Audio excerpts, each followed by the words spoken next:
Hello SSC 2026।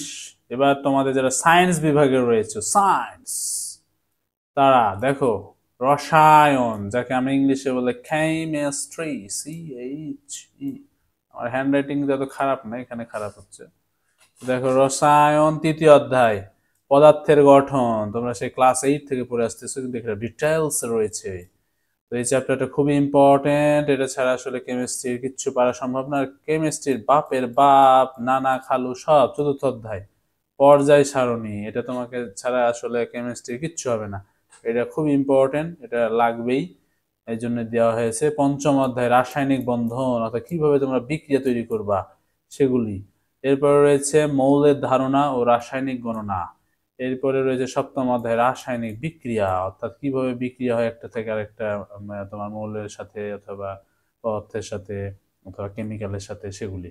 এরপরে একাদশ অধ্যায় খনিজ সম্পদ ও জীবাশ্ম। এই যে অধ্যায়গুলি, কয়টা অধ্যায় পেলে তাহলে দেখো। এরপরে পরীক্ষার নাম আছে, এটা তো ব্যবহারিক দিয়েছে, অর্থাৎ তোমাকে প্র্যাকটিক্যাল চতুর্থ, পঞ্চম আর ষষ্ঠ, এই তিনটা প্র্যাকটিক্যাল অধ্যায়। তাহলে কি কি পাইছো দেখো।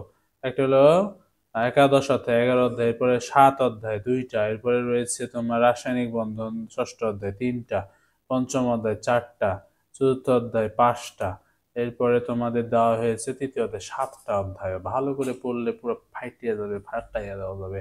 তো ধন্যবাদ সবাইকে। ভিডিওটি ভালো লাগলে অবশ্যই কমেন্ট করো, সাবস্ক্রাইব করে দিও।